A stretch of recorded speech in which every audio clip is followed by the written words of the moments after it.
I did not know this, but every one of my board members were co-investing in these companies without my knowledge. They were soliciting money from each other to put into these companies, and I didn't know it until I got to this lawsuit.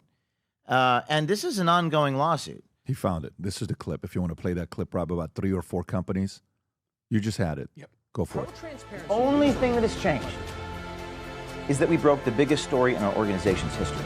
It was a story that was so big that it was a combination of the board thinking they finally could do this without James O'Keefe, but also maybe some conflicts of interest per their own words. Is it fair to say that 3 of the 4 companies you've invested in, you would consider to be in the medical field? Or Petrogen could be sold to a big pharma. Like Pfizer? Like Objection. Pfizer. You agree with me? Well, Pfizer could be a candidate for Maybe, potential, yeah. acquisition. I mean, I think if I was a banker, you'd be crazy not to let Pfizer know that it was available. Yeah, it turns out I was up against all these people who were financially aligned. We can pause it right there, Ron. Yeah, so 3 or 4 companies. James, the board members that you had, if you can give a 1, how did you find them?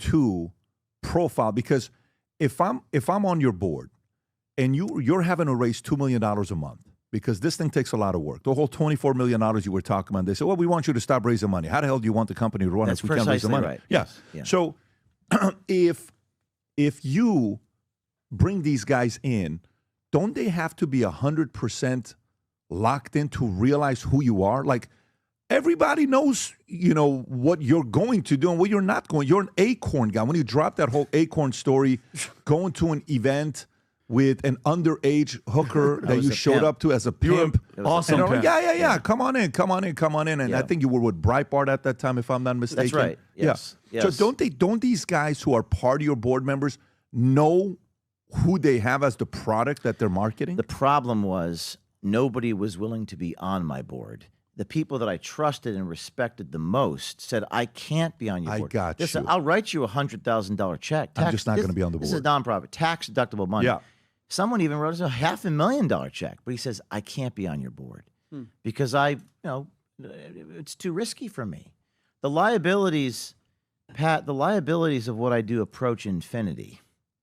I've been sued dozens of times. There's no, at least not yet, I hope to make it sustainable and profitable. There's no profit in this.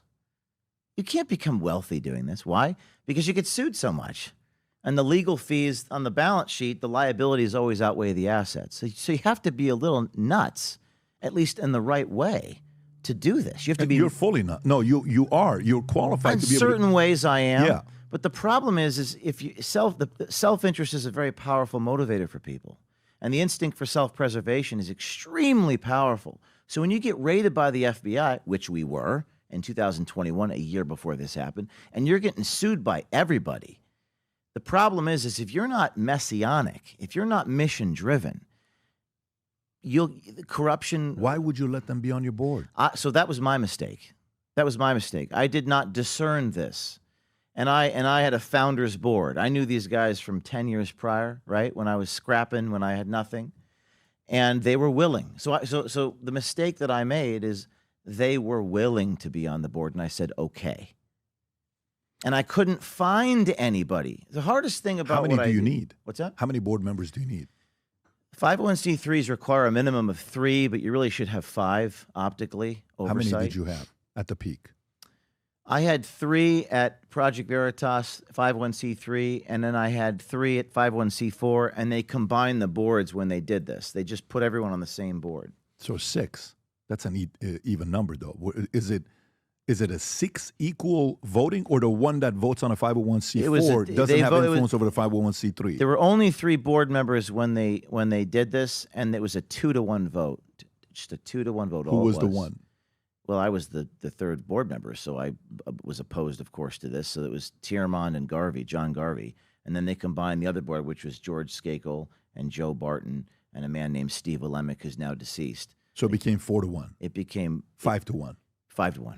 Okay, so profile of those guys. Excuse me, 4-2 when Steve Olemic voted against it. He's the one that passed away. Correct. So he was with He you. actually committed suicide. You can't make this stuff up. It was a 4-2 vote when they combined the boards and they voted to indefinitely suspend. Yeah, He committed suicide? correct.